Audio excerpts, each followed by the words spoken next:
الدراما المصرية اتقدم فيها عدد من المسلسلات المهمة جدا على مدار تاريخها كله، وبصراحة أنا حابب الجانب ده إن الدراما المصرية فيها مسلسلات قدرت إن هي تعلم معانا، ولكن أنا بستغرب إن الدراما المصرية برضو قدمت مسلسلات سيئة زي اللي هنتكلم عنها النهاردة دي.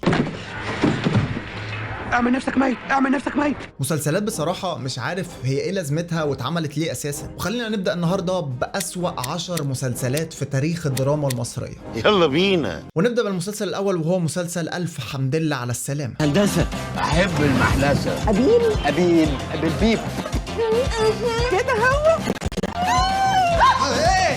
المسلسل اللي بيحكي عن الدكتورة سميحة، وبعد فترة طويلة قضيتها بره مصر بترجع تاني سميحة عشان تدور على الورث بتاع جوزها، وطبعا الأحداث بتبدأ تروح في الإطار الكوميدي. يسرا بكل تأكيد هي فنانة مهمة جدا وكمان مؤثرة قوي، وده لأنها فعلا مستمرة في الدراما لحد دلوقتي. ولكن المسلسل ده مشكلته في الكوميديا ذات نفسها. انا ما عنديش اي مشكلة اننا نعمل مسلسل فيه كوميديا موقف، دي بتكون حاجة كويسة في كتير من الاحيان، لاننا مش بنعتمد على افيه معين او على حركة جسم او على اي حاجة عشان نضحك، احنا بنعتمد على الموقف ذات نفسه. ولكن المواقف الكوميدية في المسلسل ده ما كانتش بتضحك، وكمان معالجة الكتابة ما كانتش افضل حاجة خالص. يعني يسرا كانت قدمت للدراما مسلسل اسمه خيانة عهد، المسلسل ده كان مسلسل حلو جدا ومتكامل. والمسلسل اللي بعد كده معانا هو مسلسل يانا يانتي من بطولة فيفي عبده وسمية الخشاب. ده انا سوس وانا دول.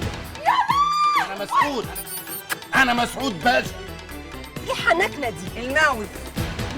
وطبعا الثنائي ده اتعاونوا مع بعض في مسلسل كيد النساء. المسلسل احداثه بتدور في اطار كوميدي، ده مبدئيا كده، يعني عن 2 ستات بيعملوا عمليات نصب، واحدة اسمها سهوكة وهي سمية الخشاب، والتانية اسمها دواهي وهي فيفي عبده. اعتقد من اسماء الشخصيات بس انت قفلت من المسلسل. وبديهيا كده عشان نعمل كوميديا لازم نعمل طبقات مختلفة. دواهي هي الست الشعبية اللي دمها خفيف جدا واللي على الله حكايتها ومش فاهمة اي حاجة. اما سهوكة بقى وهي سمية الخشاب لازم تكون عكسها تماما، لازم تكون متدلعه كده وفرفوره وجايه من طبقه غير الطبقه بتاع الدواهي دي، عشان يحصل الكوميديا والافيهات ونسخسخ ونقع على نفسنا من الضحك. لكن للاسف ما حصلش ضحك خالص. اي نعم دي قاعده من قواعد الكوميديا وبتضحك في كتير من الاحيان، بل بتضحك عموما يعني، وهي اننا نجيب 2 ثقافاتهم مختلفه ونحطهم قصاد بعض. هنا هيطلع الضحك اللي بجد. بل ان الكوميديا في العالم كله اصلا وفي جميع المسلسلات والافلام هي قايمه على الحته دي، ولكن في المسلسل ده توظيفها كان سيء جدا، خصوصا ان فيفي عبده هي دمها خفيف بالفطره. لكن الورق ما خدمهاش في المسلسل ده خالص، والمسلسل ده كان من اسوأ مسلسلات سنه 2015. والمسلسل اللي بعد كده معانا هو مسلسل الهلالي سلالم. المسلسل من بطوله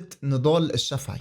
انا طبعا صاحب الكافيه، وانا الوريث الوحيد، وانا هولع فيكم انتوا الاثنين وعلى دماغكم الكافيه ان شاء الله. والمسلسل بتدور احداثه عن واحد دايما بيحاول ان هو يصلح نفسه ويطور نفسه ويخليها افضل، ولكن المسلسل طلع سيء جدا من ناحيه التنفيذ. بالرغم من محاولات نضال الشافعي ان هو يقدم عمل فني كويس في المسلسل ده. نضال الشافعي انا ما عنديش مشكله معاه ان هو ممثل رائع وبيكون اضافه لاي عمل فني بيشارك فيه، ممثل انت فعلا تحب تشوفه قدامك. مشكلته في اعماله الفنيه اللي هو عملها من بطولته. للاسف الورق فيها كان سيء جدا. دايما اختيارات نضال الشافعي في الورق ما بتكونش افضل حاجه. والمسلسل اللي بعد كده معانا هو مسلسل العتاوله الجزء الثاني.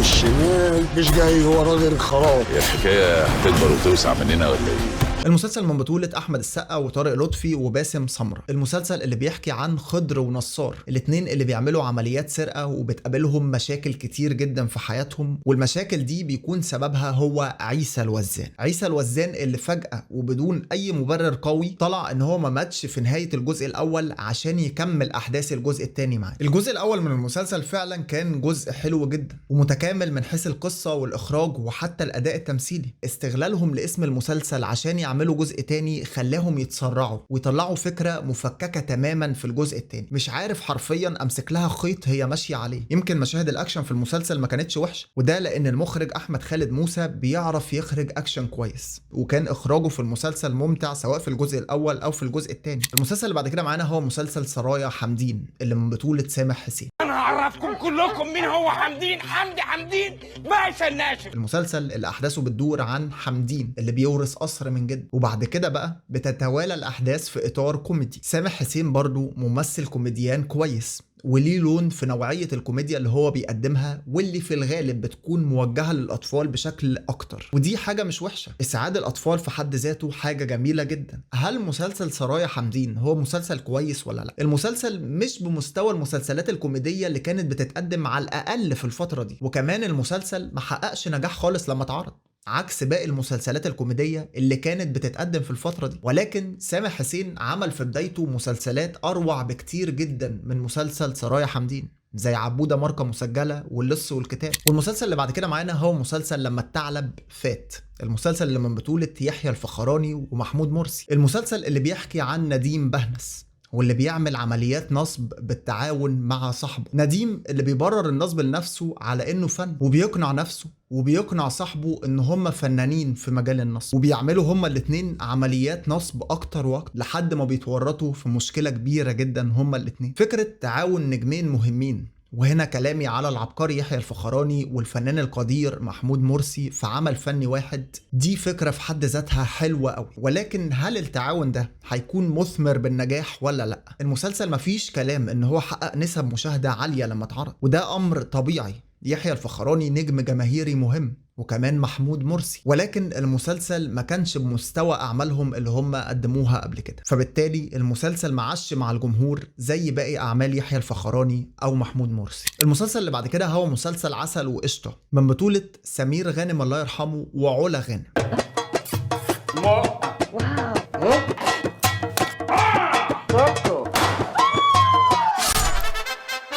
والمسلسل طبعا بتدور احداثه في اطار كوميدي، ولكن للاسف المسلسل ما كانش بنفس مستوى اعمال سمير غانم خالص، وكان ضعيف جدا من ناحيه الورق، وكان لازم الكوميديا في المسلسل ده تتكتب افضل من كده شويه. واعتقد ان صناع المسلسل اصلا ناسيين ان هم عملوا مسلسل اسمه عسل وقشطه، لان المسلسل ده زي افلام المقاولات بالظبط. والمسلسل اللي بعد كده هو مسلسل لما تامر ساب شوقية، المسلسل اللي من بطوله مي كساب. يا نهار اسود، تامر طفش وسابني. لا، دي شقة جوزي تمورة، ومفيش حد هيعتب برجله فيها طول ما انا قاعدة فيها. انا على طول هبلغ البوليس.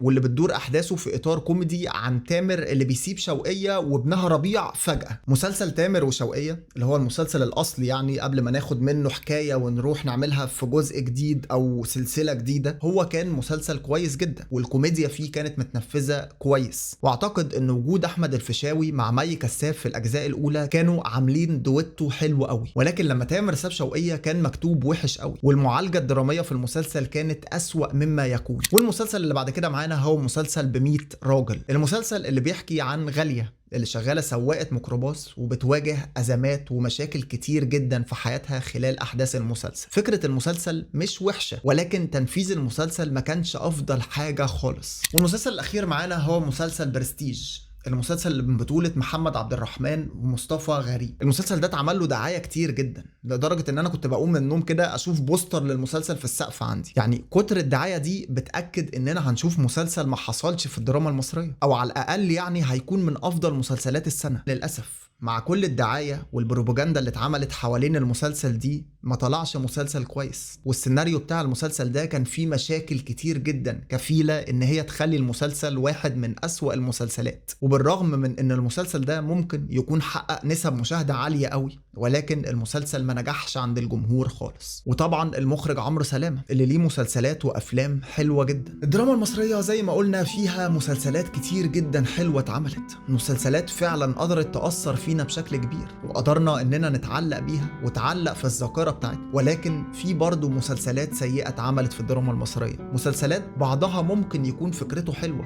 ولكن التنفيذ بتاعها او الانتاج كان ضعيف جدا. مسلسلات تانية كانت ضعيفة من ناحية الفكرة ومن ناحية الانتاج وكمان من ناحية التنفيذ. وبس كده، اشوفكم على خير في الحلقة الجاية، وسلام.